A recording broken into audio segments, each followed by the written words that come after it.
So thank you all for coming today. I've really been looking forward to filming this for some time because I think it would be really, really helpful for people to get a better understanding of how a real estate transaction works, the different parties involved, and how many moving pieces there are all the time. And so I figure we can start by introducing ourselves. I'm Sarah Lukowitz. I'm a real estate agent based in Montgomery County, Maryland. I specialize in homes and farms in Maryland and Virginia. Again, I'm really happy to have you guys here today. Thanks for doing this. Melissa Clem, real estate agent with the Homestead team of Hagen Realty, specializing in homes and equestrian properties. I'm very excited to be here. Thank you, Sarah. Well, thank you, Sarah, for having us. My name is Kevin Youngman. I'm a Maryland practicing attorney for almost 18 years. Had the pleasure of working with Sarah and Melissa and our next guest, Jamie Lennis. Specialize in title and real estate, and we'll get into some questions and answers about title insurance in just a little bit. Yeah, thank you, Sarah. Jamie Lennis, mortgage banker with SWBC Mortgage. I've been doing this about 24 years now, so glad to be here and try to answer some questions for you. So I think the best place to start is what each of our respective roles in a real estate transaction are and how we can help buyers and sellers when they are in a real estate transaction and where should they start. Now, as a real estate agent, I tend to like to have my buyers start with the lender. If they come in with a lender, that is awesome. Otherwise, I'm happy to connect them with one. So if you guys can just talk a little bit about what you do in a real estate transaction. Sure. So I can go first. Melissa Clem, Homestead team Hagen Realty. So I believe my primary responsibility as the real estate agent, whether it's working with a buyer or a seller, is to guide them through the entire transaction. That's from either preparing an offer that is competitive if I'm working with a buyer, or reviewing offers as they come in if I'm working with a seller. Obviously, if we're working with a seller, we're also helping them to market their property at the beginning. But speaking from a transaction perspective, our responsibility is to provide guidance, advice, and to really ensure that the contract that we put together for them is solid, make sure that they understand all the aspects of the offer or the contract that they're signing, and to guide them through each step of the process once we are under contract. So to ensure they understand the requirements and the deadlines associated with each contingency, and to ensure that they understand the roles and responsibilities that they have as our clients and that we have as the agent, and then also how they should be interfacing with the title company and the lender. We also serve as the primary point of contact with the other agent, if there is one in the transaction, and with the other party to the transaction. So with that, Kevin? Okay. Sure. Actually, you want to talk first because we usually start with the So, here. as the mortgage banker, my job really is to talk to them upfront about their situation, what their ultimate goals are in terms of based on what they're looking for, how are they going to finance the property? You know, we're kind of the money men at the end of the day. So it's important, I think, that they come to us, and then my job is to really figure out what are their what's, wants, whys, how to achieve their end results. I think it's important for them to get an idea of, you know, what can they qualify for? How are they buying the house? We have all that in place to then send back to you guys as the realtor so that you know what they're qualified to buy, how is their picture going to be so that they know how they're buying the house, you know, how much money are they going to work with in the deal, and to really get a better picture so that when they're out looking at the house, number one, they know what it's going to cost them, not just in mortgage payment, but also in cash needed for the transaction. But then that way, when you do find the house, then our job also continues so that we get the job done to make sure that we meet the deadlines needed and that their money's in place and ready to go when it comes time for settlement.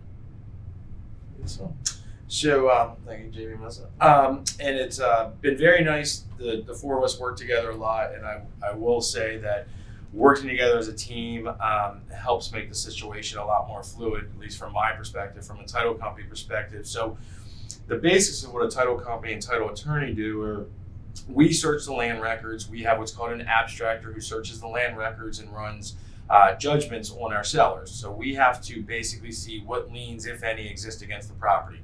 Mortgages, judgments, IRS liens, that kind of stuff. because our job is to ensure marketable title to the buyer, which means that that property is free and clear of any liens and encumbrances other than encumbrances that are known. So if you have utility lines, there could be a right-of-way, an easement for a driveway, something like that. I think it's critically important from my perspective, and especially in dealing with some of the unique properties that they deal with here, the farms and farmettes and stuff that are kind of more unique properties out there. I think it's really crucial for me to contact the buyer up front. A lot of times when they're looking at a property, I know we'll get into a little more detail later, but something called an agricultural tax, where there are tax benefits, tax reductions, property tax reductions on many properties out there that are being used, at least in part, for agricultural purposes. Well, in order to maintain or to retain those tax exemptions or reductions, you have to continue or at least find a use for the property that qualifies. So a lot of times I like talking to the buyers up front, sometimes putting them in touch with the county, the particular county, to find out what needs to be done. But I also can do an upfront title search to find out, what the seller has outstanding on the property, to see if there's going to be any issues with title kind of moving forward. And you guys also tend to host settlement. Yes, one of the important parts of what we do. At the end of the day, the title company is also kind of the final conductor, in that we are working with, say a buyer, seller, agent, lender, buyers and sellers. Been very interesting through COVID, of course, because we have people all over the place. But we are actually coordinating the settlement. Yes, we're conducting the settlement when you go to buy and sell, and then spend a lot of our time sending title commitments to the lender, and then of course coordinating with the lender when the docs come through, making sure the closing disclosures and the settlement sheets and the deeds, everything line up to what they think it is. Awesome. So actually, with that being said, do you guys mind talking a little bit about how the final numbers come together when you guys are sending out the final numbers to the buyers and sellers, so they know exactly how much cash they're supposed to bring to settlement? Sure. So at the very beginning, we do our best to give an estimate and make it as accurate as possible based on the transaction, the specifics of the deal, contract price, any seller help, any unique conditions of the contract. And then we put together an estimate at the beginning, and we send out to the borrower. And that way, and along the way, they knew how much, and this way they always know how much to expect at settlement. As we get closer to closing, we do fine-tune those numbers. That's where we're working together with the lender and the title company to coordinate. They're getting all the updated numbers and very specific numbers of taxes and water bills and whatever other specific items needed. And we plug it back into our estimate to give them the final numbers. So they're getting those real numbers typically 3, 4, 5 days in advance, so that they're prepared for settlement when it comes time for closing, how much is needed, and know how much is needed, know how to get it to the title company. And then it's a back and forth that we're fine-tuning and coordinating and editing numbers, and then we deliver the numbers to the borrower. Absolutely, and that's kind of the crucial 72 plus hours prior to settlement. Yes, it's the title company re-verifying that taxes are indeed paid, or they're not paid, or HOA is paid up to date or not up to date, because a lot of times things happen during the transaction. So if you go under contract, you settle in 45 days. I order a title search, we get payoff information, water information, HOA condo, property tax information. Well, sometimes in the interim, 30, 45 day or whatever it is period, taxes get paid, HOAs get paid, or something does not get paid. So kind of can change the numbers a little bit there. So the last few hours, yes, is the title company, last few days, is the title company re-verifying all that information, solidifying with them, and then ultimately the lender will send that closing disclosure out to the buyer for their approval. Once the buyer signs off on it, usually digitally, and approves that, they'll give us the green light and say, okay, we're all matched up, ready to go. We'll finalize it, and then they'll hit the trigger to send the money and all the documents over to us, and then we're ready for settlement. It's kind of how the last couple days of the transaction are supposed to go. And I'd like to add one thing as the realtor. So as Jamie and Kevin said, it is the lenders and the title company's responsibility to put together the final numbers, the closing disclosure, but make sure that your realtor reviews that with you and explains it, because what we don't want to have happen is we don't want anyone to feel surprised or confused when they get to the closing table. So make sure that your realtor walks through it with you and just verifies that everything is accurate. Sometimes, as Kevin mentioned, there can be changes that occur the last week or two of a contract, and we just want to make sure everything is accurate as of any last minute negotiations. All right. So with that being said, I know you also talked a little bit about the ag transfer tax, and we can get into that in a little bit, but from each of your perspectives, what are the differences between a land transaction, a farm transaction, and a home transaction, just a regular residential sale, in terms of settlement, but also in terms of the start to finish process? Sure. So I can go first. Sure. I think one of the biggest differences is the importance of understanding, one, the use of the property. So if you're looking at purchasing land simply to build a house on it, the use of the land would be different than if you were looking at a piece of land to purchase and build a farm. So we want to understand the zoning, if there are zoning rules that apply to how the land can be used.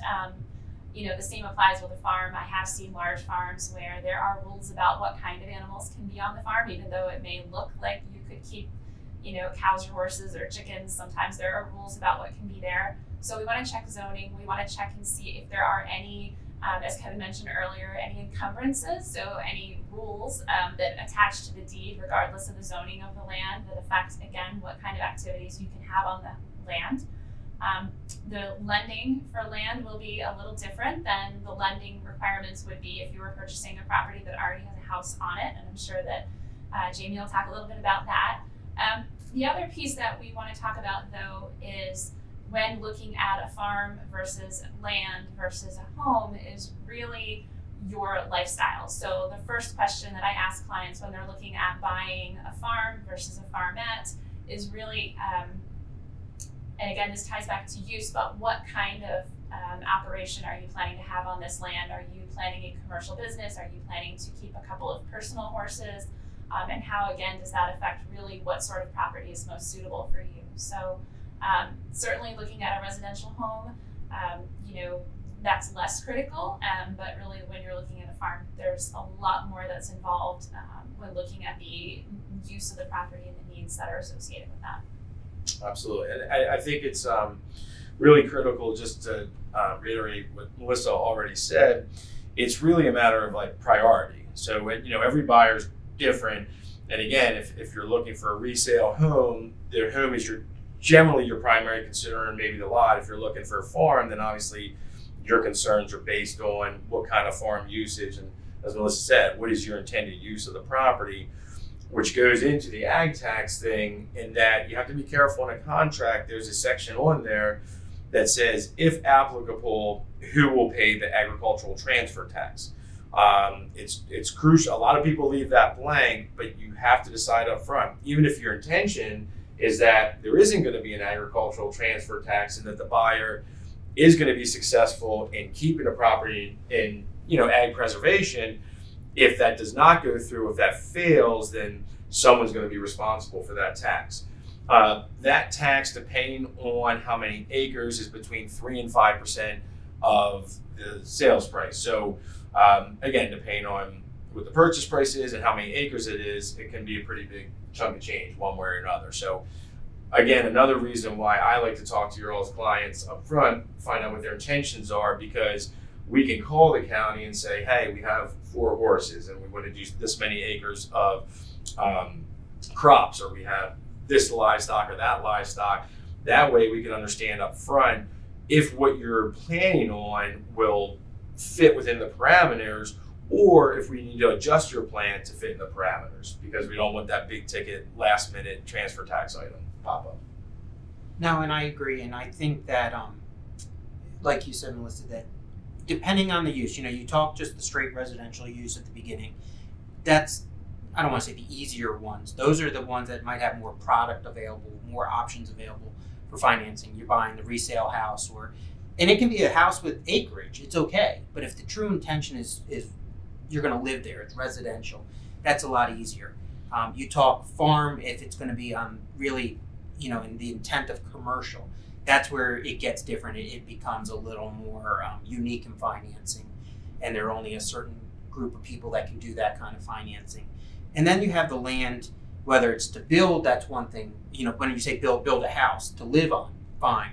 But if it's just land to build a farm, again, that becomes more commercial and more. And it does go back to what's your intent. So it's the gamut of the residential lending, which it's a lot more open and more options. And then it starts dwindling down depending on what you're looking for, what you're looking at. Farm, commercial operation, land, commercial operation, or just building a house and some things like that. So I think that's very important, and that's where, from the mortgage side, the lending side, it's very important to understand what your intentions are in terms of, hey, I'm buying something for this. Is it to buy to move into, or is it to buy to run a commercial operation? That's where you have to start going down the different roads and talk different options. Yeah, and typically at some point in the transaction and also at the settlement table, they will verify with you whether or not it's going to be your primary residence, because if it's not, that can change everything. So that's something that's very, very important to disclose to your agent and your lender and your title company up front.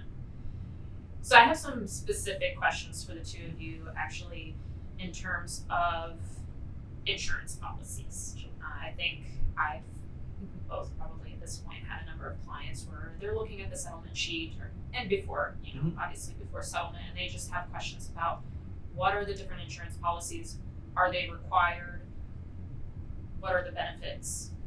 Sure. So I will start the conversation that as an attorney, I'm never going to advise someone not to get insurance. So that's just kind of a CYA right there. And in particular, title insurance, because while it may seem that a title claim is fairly rare, when they do happen, they tend to be very expensive. So owner's title insurance is technically optional in the state of Maryland. I very rarely have someone choose not to buy it, because what insurance is protecting you against is the things that are not discovered. So yes, we do a title search, we do a judgment search, we see what the seller owes as far as a mortgage or judgments against the property. That's fine, but what that title search does not show you is perhaps a wrongly indexed or an incorrectly recorded lien that is effective out there, but it did not come up in your search. And then all of a sudden someone comes forward and claims, $100,000 interest or some type of lien against your property. Well, as a property owner, you're not responsible for that lien if you don't have title insurance. So that is the primary reason to get title insurance. Obviously, there's a lot of fraud now. There have been many cases across the country where a seller will take out a mortgage within days of settlement, okay? That ends up in litigation. So it's very important to get title insurance, which is why lenders require you as the borrower to purchase lender's title insurance on behalf of the lender, because the title company has to ensure SWBC that they are in first lien position, that you borrowed $300,000 from SWBC, they're entitled to that money, okay? So any other liens that may be against the property have to be subordinate or come in under that $300,000 that you owe in SWBC. So titling is important because that's what determines how you're holding title, if you're married, if you're a sole owner of the property, if you're buying it with partners or friends. There's different titling that goes with that. And the title search, we have to make sure the chain is correct. We do at least a 60-year search from 60 years back to make sure how that property was owned is correct, how it's been transferred over the years is correct. That's a big part of what we do, again, underwriting the title for your property. So, yeah, and just to follow up with Kevin, obviously, if you are taking a loan on the property, the lender's title insurance is going to be required. That's just a requirement of the loan. The owners, obviously, like Kevin said, is always optional. We would never tell anybody not to get it, obviously, but the lender's part is always required. It does protect us. It is a policy. They're buying one time at closing, but it does protect the lender against any incumbents that could have popped up. Something that, no matter how good the title company is, there could be something that just isn't cordage that isn't showing up for some reason, and it protects our interests because we're putting a lien on the property. All right. So now I want to flip it a bit and get into some more general questions for everyone. I know we were talking a little bit about this before the camera started rolling, but how have you seen the industry change in the last couple of years? Because there have been some pretty significant changes between COVID and just the general economy and market. So I can go first. I think one of the biggest changes that I've seen is the obvious seller's market that we're going through right now. The inventory in the last few years has really gone down, which has made it a very strong time to sell, but it has made it increasingly difficult to buy, which I think further highlights the need for a good realtor and an excellent lender and title company to work with. The inventory, right now is making it such that we're seeing multiple offers on properties. Sellers are selling for sometimes prices that are well above an appraisal. So there's been a real shift because of the low inventory right now. I'm also seeing a lot of folks that in the last year were reluctant to put their house on the market because of COVID. They were uncomfortable with having folks come through and take a look. So we're seeing even those folks now heavier reliance on video, whether that's asking their agent to walk through with an iPad or a video camera and doing a virtual tour live, so that they have an opportunity to see a property. But I'm also seeing increased activities in the real estate transaction done virtually. So closing must happen in person in Maryland, but other aspects, can be done virtually, signing contracts. In some cases, an inspection is done, perhaps without a buyer there. So I think there's been, also an increased focus on just keeping everybody safe because of COVID. So, Kevin, you want to talk about closing? Yeah, it's always been interesting. Actually, it's funny because Melissa happens to be the realtor who had a few deals with me going on the end of March of 2020, one of which was at a card table in a vacant house, a couple of which were on the back of pickup trucks in a parking lot up in Frederick. So yes, we've all had to bob and weave, certainly in the last year and a half because of COVID restrictions and dangers and such. We are still doing live settlements. We've never stopped. It has changed over the years. We have more and more separate seller signings. We have more and more, realtors. In some instances, we're not coming to settlements. Loan officers have not been coming to settlements, just again to keep the number of people down. We allow everyone to come. We keep safety first here. But on a larger kind of scale, and you can read about it all across the country, most economic forecasts have properties appreciating a good amount again next year. Now, with real estate, and it's another reason to use a really good, knowledgeable local agent, real estate really is local. It is. It's location, location, location. So looking at national figures is not always the best thing because it really depends on the county, city, neighborhood, whatever, where you are. But there was a lack of first-time home buyers for a while in the marketplace over the course of a few years that really changed in the last 2 to 3 years. It's been accentuated by the low interest rates, but the country as a whole has really lacked the inventory for years.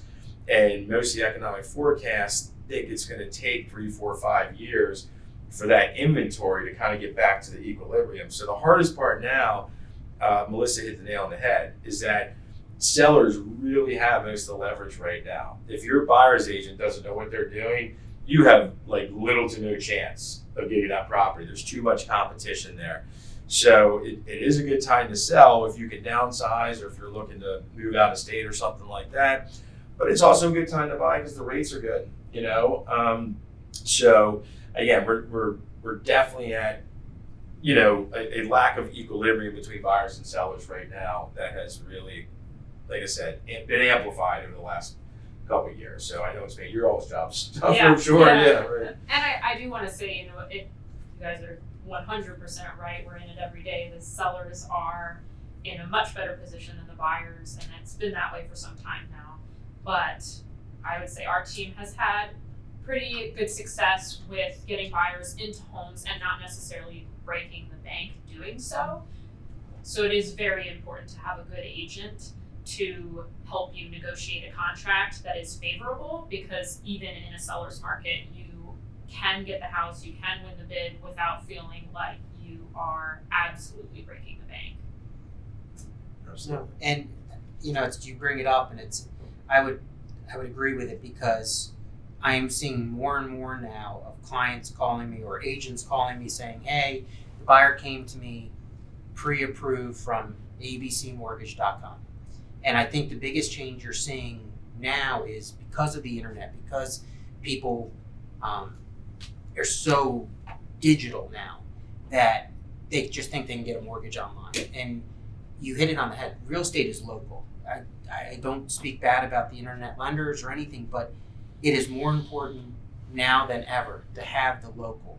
And it's not just always the lender. It's the real estate agents. It's the title. We're all a team. We have to work together. And to be local, to be on the ground in that area is so much more important, that to understand the area, to understand what's going on in the market, to understand being available, not just sitting in a warehouse and wherever, to be available after hours for questions, or to how many times are you guys making the offers on Sunday or Saturday in the evening and you can't get the lender, and it's happening. I'm getting it more and more now that, hey, Johnny came to us pre-approved with this internet lender or whatever, and I can't get a hold of him. It's after hours. We need a deal. And because it's a seller's market, you don't have the time to sit and wait and discuss what's going on. You need to be able to be available and be in the market and have feet on the ground there ready to go. I think that's the biggest change today that I've seen, is that it is very much about going back to local and being around, being available, and a human being in place, in person. Yeah, your team needs to answer the phone. Yeah. Yeah, and Jamie's right, now more than ever. Again, because of the pressure and stuff, especially with the buyers out there, like, you don't have time to wait 48, 72 hours, whatever it is, to get your pre-approval letter from your lender or to submit your offer. I mean, so as lenders and title companies, certainly our 24/7 schedule and being on call it has become a lot more like that in the last few years than it was. It's kind of always been like that for you guys. We always tend to be more than 9 to 5, but really our jobs have evolved more into your all schedules now, where we're really all, I mean, it's all society, but you have to be 24/7 available. Again, like Jamie said, know the area, know the counties, know the state, that kind of stuff. And it's helpful when you have multiple offers and the sellers and their agent know the parties on the other side that know what they're doing because they're experienced and they worked with you before. And okay, yes, I know your lender, I know this person. It makes them more comfortable, and it really helps you get the deals. I don't think pushing buttons on a computer is not going to get you a good deal on a house, the bottom line. Yeah. So, and just in terms of availability, I think for us, working on both sides, working with sellers and working with buyers, it is incredibly frustrating as a listing agent working for a seller when you have offers and you want to verify information with the buyer's lender and you can't get a hold of them. For a seller, that just may be frustrating enough for them to pick another offer. So making sure on the front end, even before you start looking at homes as a buyer, that everyone on your team is responsive is so incredibly important. absolutely. Yes. I also want to ask you guys, what do you wish people knew before getting into a real estate transaction, whether on the buyer side or the seller side? And I think that's one of my big ones is, making sure if you're taking out a loan in particular that your lender is available, after 5 p.m. if you need them and on a weekend if you need them. That's one of my biggest things, because we definitely run into issues with buyers and with sellers, negotiating with buyers when people are just not available to resolve issues. I think one of the biggest things that I wish that my folks knew ahead of time, my clients, whether they're the buyers or the sellers, but in particular in this market, definitely the buyers, is that we have to be patient. The inventory is very low, it's very competitive. It may take, especially if we're looking at a farm or a property with land, it may take a few months to find the perfect place. And that doesn't mean that we're not looking and that we're not, out there, every day trying to find it, but we really have to be patient, because this is not a small decision. Most folks only buy a few properties in their lives, so I want to make sure that nobody feels like they're settling for the wrong property. The other piece that I wish folks knew a little bit going into it was the importance, just to kind of echo what Sarah said, be prepared. Have your pre-approval ahead of time. Make sure that we're working with a lender and a title company that are going to be committed every step of the way and be communicative and be responsive. And I think the other piece that really we have to keep in mind is be open-minded. Sometimes in these really competitive multi-offer situations, we have to be creative. We have to offer something that in another market we might not have to offer. Perhaps we're looking at making an offer that's as is. We're still going to do inspections, but perhaps we're not going to ask the seller to make repairs. We might need to bring a little cash to support an appraisal in order to win a contract with a higher offer. So I think just really, the last piece that I would also say is to my clients, and I try to, really protect them in the transaction, and sometimes things happen, is to just try to have a little bit of a sense of humor. Sometimes things happen that we can't predict, and this is certainly a very serious time, but also, try to keep, a positive mindset as we're going through this process, even when we hit a bump in the road. Yeah, that was perfect. I think, yes, I think patience, absolutely. And again, people, I made a comment before about just pressing a button. As Melissa said, for most people out there, this is the biggest thing you're ever going to do in your life financially. And not just financially, but typically you're living at the property. So it's yourself, it's your lifestyle, it's your family's lifestyle. Too many people are treating it like going through the drive-thru and ordering a Happy Meal, which is why patience is so important. And also commitment to the process. It will get frustrating. Jamie's going to ask you for documentation. Like, we're going to ask you for stuff. We're going to ask you to schedule things. We're going to ask you to maybe take an hour or two off work to go do an inspection or something. All those things are important. You can't get frustrated because you have to commit time and effort to the process.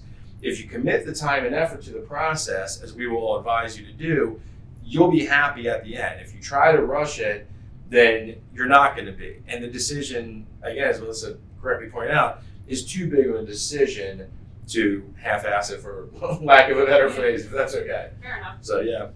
And I agree, and I think it's also expectation. It all is definitely patience and understanding. I think it's proper expectation. I think we, as your professionals, have to give you expectations, proper expectations. But I think you have to then understand them, understand why we're giving you those expectations, and then understand. I think that will make the process easier too. It's not just commitment to the transaction, but it's expectation of what's happening to kind of understand all the moving parts that are involved from day one of getting you to the end. And we do our best to make it seamless to the borrower. But there are things sometimes that are out of our control, or things that will happen that we just all have to shift and move with. We'll get it done, or we're going to come up with a solution for it. But I think you have to have that expectation, have the understanding. And I think it's important as the buyer to speak up if you have questions or don't understand something. To whichever of us, they need to speak up so that we can answer. And maybe that then helps keep you, not motivated, but with the right expectations, the right mentality to get through the transaction. Are there any things that you guys would like to see change in the coming years? Well, I would like to see the inventory change for Yes. our buyers. I would like to see there be more opportunity for, especially our first-time buyers, to get into the house of their dreams. Rates are incredibly low, but right now the inventory is also very low, which is making it challenging. I'd like to see, more opportunities for folks who don't have large down payments to feel comfortable coming forward and, becoming buyers. To me, those are kind of the two big things that I would like to see change. And the more education, the more educated you can become, I think the better. So, as much as we can answer questions, I think sometimes folks feel uncomfortable asking a question if they're not totally ready to buy yet, but it's, we're always just a phone call away and we're always happy to chat, so. I think the biggest thing, I think the idea that more people are coming back into the real estate market is a huge positive. Again, at the end of the day, if you look at the average person, the average family's kind of wealth at retirement and in old age, the highest percentage of that is based on real estate. It's based on home values, paying off a mortgage, saving up that money over time. So the idea of buying and living in homes it is still really the American dream, and we love to see it. And again, as Melissa said, it's really the lack of inventory right now. We want to see opportunities for all those first-time home buyers to get in. The hard part again is when you have a lot of demand from first-time home buyers, they have nothing to sell. So you need the first-time home buyers to get in the marketplace so you can have the step-up buyers. But until the inventory starts loosening up here, like the whole system kind of doesn't work. So yes, more inventory is really what we got to do. And again, like we said in the beginning, it's a really good time to sell if you're ready to sell and you want to move somewhere else. COVID has certainly provided a lot of opportunities, I guess, both financially and mentally, probably, for more and more people to be more mobile and move to different places. Now's one of those times in life that you can take advantage of that opportunity, and again, get good value for your house, find someplace that you've always wanted to go. People like us that, know the area and deal with all kinds of different properties, different loans, different title issues, can really help you out. Again, expanding your mind, expanding the playbook and the scope of maybe what you're interested in. Trust your realtor, trust your loan officer, trust your title attorney to say, well, maybe look over here, maybe try this or try that. Let us do our jobs. Don't be so impatient, and you'll be happier at the end of the day if you kind of let us do the work for you. So, to go along with it, I think it does mean also call, even if it's ahead of time. Try to do your homework, be educated. I think you said that. And I think that's great because the more we can do up front, whether it's just educating you about the process, educating you about the loan options, sometimes it's educating you about credit. How many people come and they're not in a position, even though financially they are, credit-wise they're not. And now they're behind the 8 ball because they're ready to move and they're not in a position to move. So I think the more they can be upfront, proactive, the better. Yeah, I would agree. A more educated buyer pool, more educated sellers, people who are more comfortable and familiar with the process is a lot of what my goal is when I take on a client, is to make sure they understand start to finish what the process is. And it's a lot of the reason I film these videos, and I've created this channel where I can disseminate information as best I can so that when people are ready to reach out to me, they have resources that they've already been able to look to feel more comfortable with the process and hopefully less stressed out about it. But I want to thank you all again for doing this. This was really helpful, and I'm hoping that a lot of people are going to find it super helpful, and I really appreciate you guys taking the time. Thank you. Thank you. Sarah. Thank you.